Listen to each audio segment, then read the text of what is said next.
जब 483 ईसा पूर्व में बुद्ध की कुशीनारा यानी आज उत्तर प्रदेश का कुशीनगर वहाँ पर महापरिनिर्वाण हुआ तो उनके अनुयायियों ने बुद्ध को अपने अपने हिस्से रखने की कोशिश की। कुशीनारा के मल्ल ने कहा, बुद्ध हमारे हुए। कपिलवस्तु के शाक्य भी अपना हक जताने आए।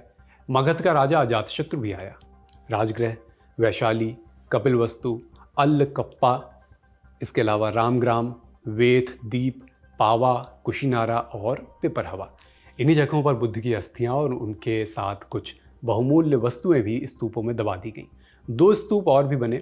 ये सभी स्तूप बुद्ध की अस्थियों के ऊपर बने थे, सो शारीरिक स्तूप कहलाए। यही सबसे पुराने और सबसे पवित्र किस्म के स्तूप भी माने गए। इन्हीं में से एक स्तूप पिपरहवा में बना था। पिपरहवा आज के उत्तर प्रदेश में गोरखपुर संभाग के सिद्धार्थनगर जिले में स्थित है। पिपरहवा और आसपास का इलाका तब बर्दपुर जमींदारी के हिस्से आता था। ये जमींदारी एक ब्रिटिश के हिस्से आती थी। नाम था विलियम क्लैक्सटन पेपे। जनवरी 1898 में पेपे ने ही इस टीले की पहली मर्तबा खुदाई करवाई।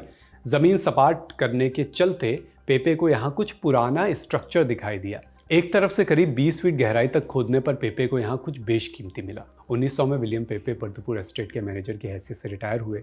चूँकि पिपरहवा स्तूप की खोज विलियम पेपे ने ही की थी, इसलिए पेपे को भी इसके 7 के बेशकीमती खजाने में से 6वां हिस्सा दिया गया। पेपे अपने देश लौट गए, लेकिन 1920 से अगले 6 साल के लिए एक बार फिर पेपे बर्दपुर आए और मैनेजरियल ड्यूटी निभाई। 1931 में विलियम पेपे का बेटा हम्फ्रे पेपे बर्दपुर स्टेट का मैनेजर बना।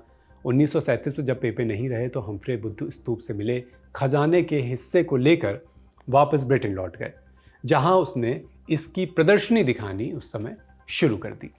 आज़ादी के बाद जब जमींदारी उन्मूलन कानून लागू हुआ तो हम्फ्रे भारत आए। उन्होंने बर्दपुर स्टेट सरकार के हाथ सौंप दिया और पिपरहवा स्तूप की संपत्ति और जिम्मेदारी भारतीय पुरातत्व सर्वेक्षण यानी ASI के हिस्से आई।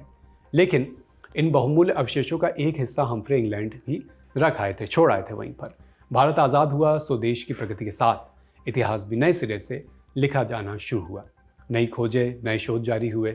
इसी क्रम में 1971 में पिपरहवा स्तूप का ASI ने दोबारा सर्वे कराया। आर्कियोलॉजिस्ट KM श्रीवास्तव की अगुवाई में फिर से उत्खनन शुरू हुआ। पेपे ने जब उत्खनन किया था तो 20-22 फीट तक खुदाई को ज़मीनी स्तर मान लिया गया था। श्रीवास्तव ने उसके और नीचे जाने का फैसला लिया। करीब 8-10 फीट नीचे तक खोजबीन करवाई। यहाँ श्रीवास्तव को मिले जली हुई हड्डियों के अवशेष। फौरी तौर पर कोई कंक्लूजन न देते हुए थोड़ा संवेदनशीलता से काम लिया गया। रिपोर्ट आने तक का इंतज़ार किया गया। तब सिद्ध हुआ ये वो स्थान है जहाँ मूल रूप से बुद्ध का अंतिम संस्कार हुआ था, यानी 483 ईसा पूर्व के ये अवशेष मूलतः बुद्ध की अस्थियां थे।